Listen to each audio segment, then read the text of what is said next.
Hello everyone, मैं प्रीति ma'am आपका बहुत बहुत स्वागत करती हूँ आपकी अपने क्लासेस में। आज हम लोग 4th चैप्टर पढ़ेंगे। आज से अपने 4th चैप्टर की स्टार्टिंग करेंगे और बेसिक पढ़ेंगे, ठीक है। तो चलिए स्टार्ट करते हैं। तुम्हारा 4th चैप्टर जो है वो है chemical bonding and molecular structure. बहुत ज़्यादा इंपॉर्टेंट टॉपिक है। हिंदी में बोलेंगे रासायनिक का बंधन और आणविक संरचना, ठीक है। तो ये आज का जो है ये आज का बेसिक लेक्चर है, ठीक है। हम बेसिक इसके बारे में पढ़ेंगे, ठीक है। तो चलिए स्टार्ट करते हैं आज का टॉपिक। तो केमिकल बॉन्डिंग जो है सबसे पहले हम पढ़ेंगे इस चैप्टर के बारे में कि क्यों इस चैप्टर को केमिकल बॉन्डिंग नाम दिया गया। तो देखो, केमिकल का मतलब तो हो गया रासायनिक, मानी रसायन, ठीक। अब बॉन्डिंग का मतलब समझ में आ रहा है आपको, इंग्लिश में बंधना है ना, बंधना। आबंधन मतलब बंधना, बंधन में भी बंधन है। तो क्यों ये रसायन में जो तत्व होते हैं, परमाणु होते हैं, ये क्यों आपस में बनते हैं, है ना, क्यों बंधन बनाते हैं, क्यों बॉन्डिंग बनाते हैं। तो देखिए क्या है इसके पीछे, ये क्यों बंध बनाते हैं। स्थायित्व को प्राप्त करने के लिए। किसको प्राप्त करने के लिए? स्थायित्व को प्राप्त करने के लिए। इसको इंग्लिश में बोलेंगे स्टेबिलिटी, यानी स्टेबल होने के लिए ये क्या करते हैं, बॉन्ड बनाते हैं। क्या करते हैं? बॉन्ड बनाते हैं, ठीक। क्योंकि सिस्टम में जितनी भी चीज़ें हैं, है ना, कितनी भी चीज़ें हैं, वो अपने आप को स्टेबल होने की प्रवृत्ति रखती हैं। किसी भी निकाय की जो प्रवृत्ति होती है वो सदैव अपने आप को स्थायित्व बनाने की होती है, यानी कि अपने आप को स्टेबल बनाने की होती है, ठीक। इसके साथ एक चीज़ और याद रख लीजिए, क्या कि अधिक ऊर्जा, जिस पे अधिक ऊर्जा होगी, अधिक ऊर्जा वाले निकाय और जो निकाय होंगे अधिक ऊर्जा वाले, ये कैसे होंगे? ये कम स्थायी होंगे, समझे क्या? स्थायित्व को तो प्राप्त कर ही रहे हैं, लेकिन स्थायित्व को प्राप्त कर रहे हैं क्यों? बॉन्ड बनाने के लिए, ठीक। अभी हम बोलते हैं कि अगर ज़्यादा एनर्जी होगी, इसमें अधिक ऊर्जा होगी तो वो कम स्थायी होंगे। चलो दूसरी लाइन लिख लेते हैं। दूसरा क्या है? दूसरा अगर कम ऊर्जा होगी, कम ऊर्जा वाले तो क्या होंगे? वो ज़्यादा स्थायी होंगे, अधिक स्थायी। ऐसा क्यों भाई? ये तो चलो हमने समझ लिया कि सिस्टम में जितनी भी चीज़ें हैं वो अपने आप को स्टेबल बनाने के लिए बॉन्ड बनाती हैं, ठीक है। लेकिन स्टेबल बनाएंगे कैसे? अब ये बोल रहे हैं कि अगर ज़्यादा ऊर्जा होगा तो वो कम स्टेबल होगा, कम ऊर्जा होगी तो अधिक स्टेबल होगी। ये भी बहुत इंपॉर्टेंट लाइन है, इसको भी याद कर लीजिएगा। अब कैसे याद करोगे ये मैं बताती हूँ। देखो, आपके घर में छोटे बच्चे भाई बहन होंगे, ठीक। तो छोटे भाई बहन होते हैं वो इतने एनर्जेटिक होते हैं, इतनी एनर्जी होती है उनके अंदर कि अगर आप उनको एक जगह बिठाओ, मार खाने के बाद भी वो एक जगह नहीं बैठते, इधर उधर फुदकते घूमते हैं, ठीक। तो क्या हुआ? अधिक ऊर्जा है ना, यानी बच्चे अधिक ऊर्जा है ना, अधिक ऊर्जा है तभी तो कम स्टेबल है। अधिक ऊर्जा होगी, ज़्यादा एनर्जी होगी तो वो एक जगह बैठे बैठे नहीं मिलेंगे, उनमें स्थायित्व नहीं होगा क्योंकि एक जगह मिल ही नहीं रहे। तो ऐसे याद कर लो, जिनमें अधिक ऊर्जा होगी वो ज़्यादा एनर्जेटिक होंगे, ज़्यादा कूदेंगे, तो वो कम स्टेबल होंगे, कम स्थायी होंगे, ठीक। अभी बात करते हैं आपके बाबा दादी की। बाबा दादी क्या करते हैं? बाबा दादी जो है वो एक जगह बैठ जाते हैं, कहते हैं ठीक है मुझे यहीं दे दो, मैं यही काम कर दूँगी बैठे बैठे। तो कम ऊर्जा होती है ना, ज़्यादा इधर उधर नहीं घूमते। कम ऊर्जा होती है तो वो अधिक स्थायी होते हैं, ठीक। अब बात करते हैं, तो हमने पढ़ लिया कि स्थायित्व को प्राप्त करने के लिए बॉन्ड बनाते हैं, बंध बनाते हैं, जिसको हिंदी में हम बंध बोलते हैं। स्थायित्व को प्राप्त करने के लिए कोई भी जो सिस्टम होता है वो बंध बनाता है। और ये भी बता दिया कि अधिक ऊर्जा वाले जो निकाय होते हैं वो कम स्थायी होते हैं, कम ऊर्जा वाले में जो निकाय होते हैं वो अधिक स्थायी होते हैं, ठीक। लेकिन अभी बंध बनाएंगे क्यों, कैसे बनाएंगे और कितनी तरह के बनाएंगे, ये हम इस चैप्टर के अंतर्गत पढ़ेंगे, ठीक। देखो, जब ये बंध बनाएंगे किसी इस निकाय से, ठीक, मान लीजिए इसने बंध बनाया, तो बंध बनाने से क्या होगा, एक दूसरे से जब कांटेक्ट में आएंगे तो थोड़ी एनर्जी ट्रांसफ़र हो जाएगी। ये अगर इसके कांटेक्ट में आए तो इनकी थोड़ी एनर्जी इनके में, इनकी थोड़ी एनर्जी इनके में, यानी जितनी मान लो इनकी ज़्यादा एनर्जी, इनकी कम एनर्जी है, तो दोनों लोग मिलकर एक बराबर की एनर्जी दोनों में हो जाएगी, है ना।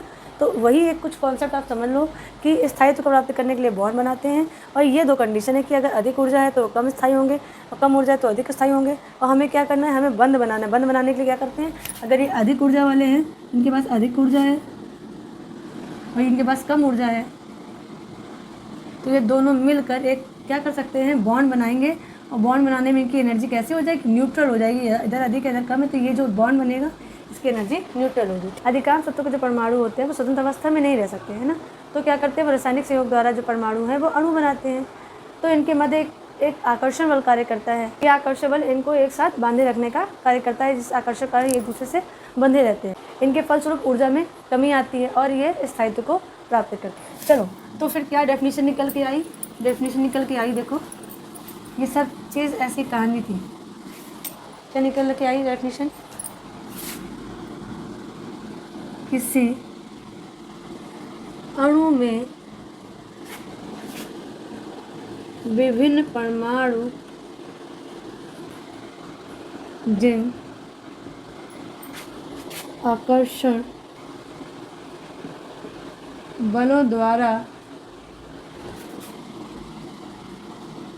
एक दूसरे से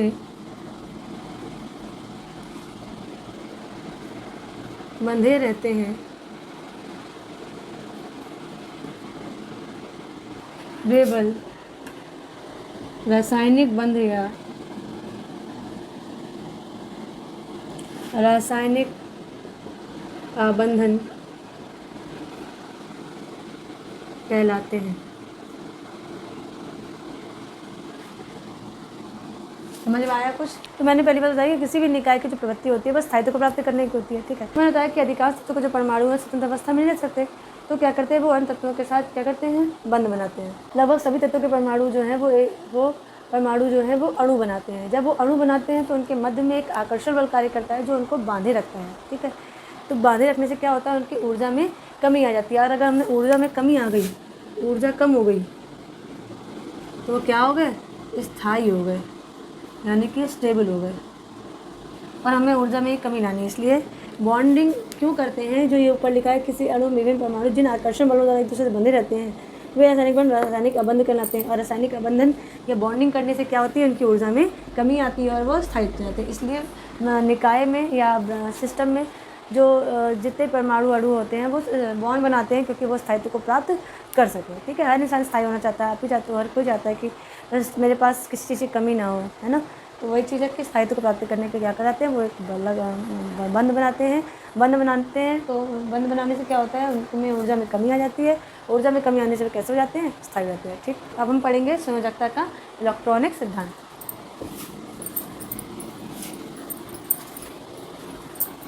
क्या पढ़ेंगे, अब हम पढ़ेंगे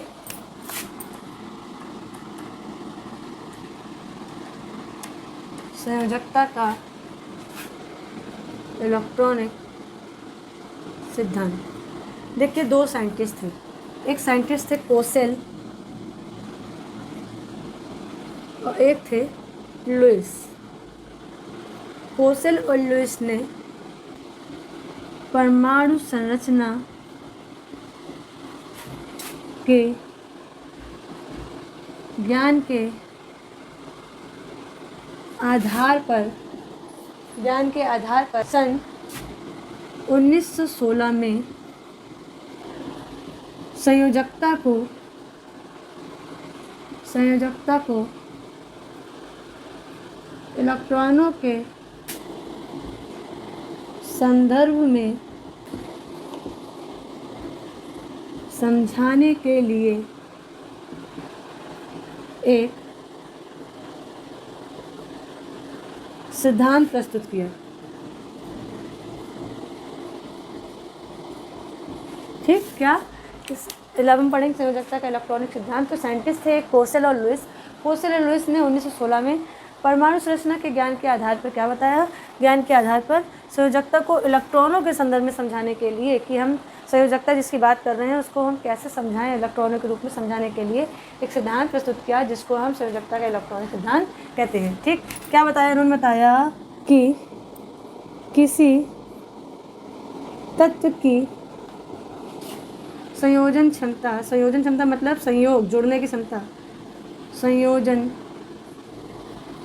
क्षमता उसके बाह्यतम कोशों में उपस्थित इलेक्ट्रॉनों पर निर्भर करती है।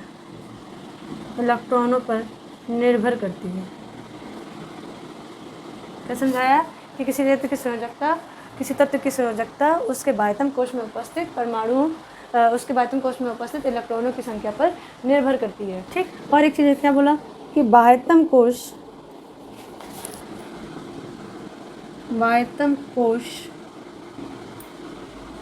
में उपस्थित इलेक्ट्रॉन संयोजी इलेक्ट्रॉन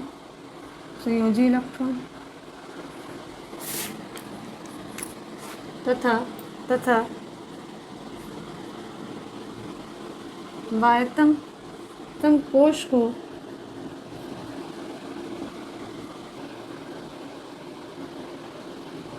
संयोजी कोश कहा। क्या होता है, समझ में आ रहा है कुछ? और साफ साफ देखो ऐसे, जैसे मान लो कि ये आपका नाभिक है, इसके बाह्यतम कोश ये में बाहर इलेक्ट्रॉन है, ठीक। तो सबसे बाहर जो कक्षा होगी, यहाँ जो इलेक्ट्रॉन होंगे, इन इलेक्ट्रॉनों को उन्होंने क्या बोला, इन इलेक्ट्रॉनों को उन्होंने बोला संयोजी इलेक्ट्रॉन, ठीक। और इस कक्षा को जो बाहर की ओर है, इसको क्या बोला, संयोजी कक्षा। क्लियर है? ठीक, समझ में आ गया? बहुत आसान है, जैसे जैसे पढ़ते जाओगे वैसे वैसे ये आपको और क्लियर होता जाएगा, ठीक है। आइए देख लेते हैं हम इसका दूसरा पॉइंट। और दूसरी बात और बताई, जिस तरह से ये बता रहे हैं कि बाह्यतम कोश ही इलेक्ट्रॉनों की जो संयोजकता होती है, बाह्यतम कोश ही जो है वो बंद बनाने में निर्भर करते हैं, यानी बाह्यतम कोश ही बंद बनाने में सक्रियता से भाग लेते हैं, लेकिन अंदर के इलेक्ट्रॉन भाग नहीं लेते। जैसे कि आपको बताया कि जो बाह्यतम इलेक्ट्रॉन ये इसको संयोजी इलेक्ट्रॉन कहते हैं, ये संयोजी कक्षा है, लेकिन यहाँ पे जो इलेक्ट्रॉन जो होंगे ये बंद नहीं बनाते, बाह्यतम कक्षा वाले इलेक्ट्रॉन ही बंद बनाते हैं, ठीक है। चलिए दूसरा पॉइंट देख लेते हैं। अंदर के जो इलेक्ट्रॉन होते हैं उसे कोसेल बोलते हैं, कोसेल, अपना ही नाम दे दिया, ठीक है। जैसे बाहर के इलेक्ट्रॉन, ये जो बाहर के इलेक्ट्रॉन है इसको संयोजी इलेक्ट्रॉन कहते हैं, ठीक है। बाह्यतम कोश में जो है, संयोजी कोश में जो इलेक्ट्रॉन, इसको संयोजी इलेक्ट्रॉन बोल दिया, ठीक है। और जो यहाँ पे इलेक्ट्रॉन होंगे इसको क्या बोलेंगे, इसको हम कोसेल बोलेंगे। क्या बोलेंगे? कोसेल। अंदर की ओर जो इलेक्ट्रॉन होते हैं उसको हम कोसेल कहते हैं। ये कहीं पूछा नहीं जाता, ऐसे आपको बस बता दिया है, ठीक है, ये कोसेल कहते हैं। चलो ठीक, अब बात करते हैं उत्कृष्ट गैसें की। इसे हम इंग्लिश में नोबल गैसेस कहते हैं। ये समानता कैसी होती हैं? ये निष्क्रिय होती हैं।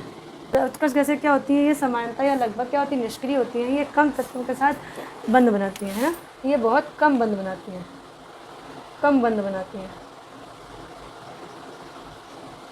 इनको पहली बात तो बंध बनाने में कोई इंटरेस्ट नहीं है, क्योंकि इनके पास निष्क्रिय है ना, ये इंटरेस्टेड नहीं होते, तो ये कम बंध बनाते हैं, कुछ ही तत्वों के साथ बंध बनाते हैं। अतः इनकी संयोजन क्षमता अन्य तत्वों से कम होती है। अतः इनकी संयोजन क्षमता अन्य तत्वों से कम होती है, अन्य तत्वों के साथ सहयोग कम करते हैं, है ना। जिसमें ये बोला कि उत्कृष्ट गैसें लग क्या होता है, निष्क्रिय होती है, इसका मतलब निष्क्रिय है तो ये बंध कम बनाती है। फिर वही चीज़ है, बंध कम क्यों बनाती है? क्योंकि इनकी संयोजन क्षमता अन्य तत्वों से कम होती है, सहयोग करने में इंटरेस्टेड नहीं होती, क्योंकि ये निष्क्रिय होते हैं, ठीक। अब ऐसा क्यों, मैं बार बार बोल रही हूँ कि निष्क्रिय है, कि संयोजन क्षमता अन्य तत्वों से कम है, तो ऐसा क्यों? तो इससे ये स्पष्ट होता है कि इनका जो इलेक्ट्रॉनिक विन्यास है, इसके बाह्यतम कोश में जो उपस्थित इलेक्ट्रॉन है वो कैसे होते हैं, स्थायी होते हैं। इनकी अक्रियता से, क्या इनकी निष्क्रियता या अक्रियता, अक्रिय मतलब इनकी अक्रियता से यह सिद्ध होता है कि ये जो नोबल गैसें हैं, जो बार बार हम बोल रहे हैं कि नोबल गैसें जो होते हैं निष्क्रिय होते हैं, ये अन्य तत्वों के साथ कम बंध बनाते हैं, या अन्य तत्वों के साथ, हाँ वही चीज़, कम बंध बनाते हैं, है ना। और इनकी संयोजन क्षमता कम होती है, तो पता है इसकी अक्रियता से यह सिद्ध होता है कि इसका जो इलेक्ट्रॉनिक विन्यास होता है वो स्थायी होता है। तो उत्कृष्ट गैसों का इलेक्ट्रॉनिक विन्यास क्या होता है, स्थायी होता है। वही चीज़ बात आगे निकल के स्थायी होता है। अब जब इनका इलेक्ट्रॉनिक विन्यास स्थायी है तो भाई ये किसी से बॉन्डिंग क्यों करेंगे? आज हम पहले पढ़ चुके हैं कि कम स्थायी होते हैं वो भी बॉन्डिंग करते हैं, अधिक स्थायी होते हैं वो भी बॉन्डिंग करते हैं, क्योंकि वो स्थायी होना चाहते हैं, इसलिए बंद बनाते हैं। अब ये पहले से स्थायी हैं तो ये अक्रिय होते हैं, इसीलिए इनको अक्रिय कहते हैं। पूछा भी जाता है, एक नंबर क्वेश्चन होता है कि उत्कृष्ट गैसें या अक्रिय गैसें या नोबल गैसें निष्क्रिय क्यों होती है? क्योंकि इनका इलेक्ट्रॉनिक विन्यास कैसा होता है, स्थायी होता है, इसलिए, और इनकी संयोजन क्षमता अन्य तत्वों से कम होती है, ठीक है। तो यहाँ से आपका ये पॉइंट हो गया। अब पढ़ते हैं इसका तीसरा पॉइंट। तो ये तो रही उत्कृष्ट गैसों की बात, लेकिन इसके साथ भी जो अन्य तत्व होते हैं उनकी भी प्रवृत्ति ये होती है कि वो भी उत्कृष्ट गैसों के समान ही स्थायी इलेक्ट्रॉनिक विन्यास प्राप्त कर सके, इसलिए वो अन्य तत्वों के साथ बंध बनाते हैं। क्या लिख देखो, ये लाइन याद रखिएगा कि सभी तत्वों के परमाणु की प्रवृत्ति स्थायित्व प्राप्त करने की होती है। अतः सभी तत्वों के परमाणु की प्रवृत्ति यह होती है कि वे उत्कृष्ट गैस की भांति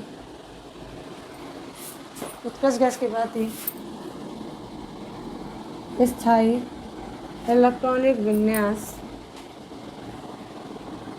प्राप्त करें। ठीक है, समझ में आया?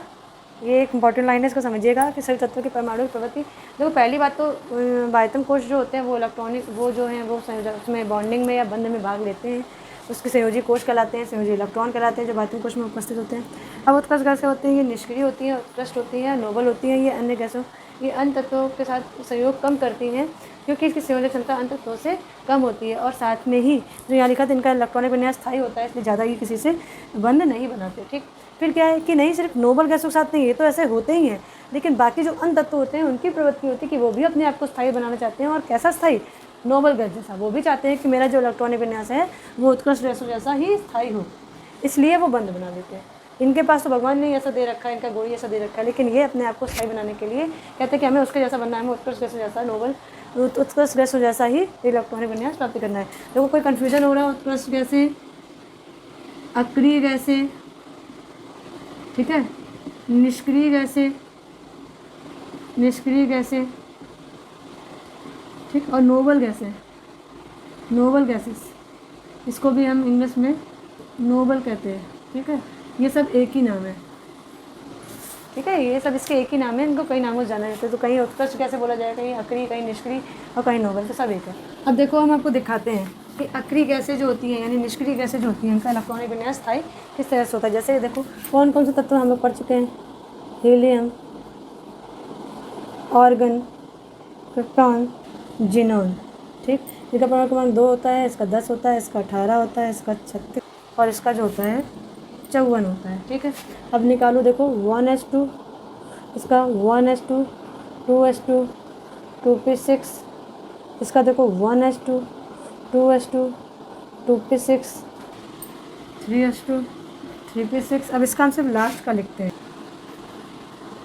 ठीक है, अब देखो कैसे, अब देखो अक्रिय कैसे है। जैसे ये एस है, एस में मैक्सिमम इलेक्ट्रॉन कितने रह सकते हैं? 2, और यहाँ कितने? 2।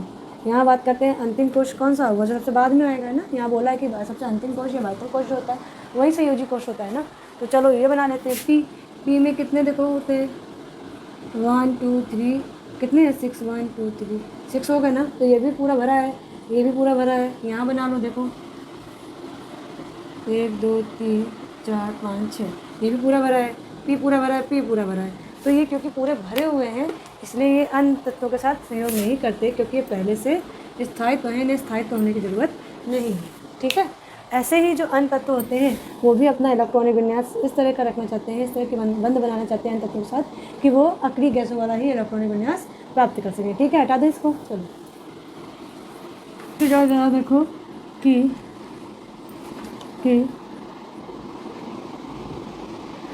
हीलियम के अतिरिक्त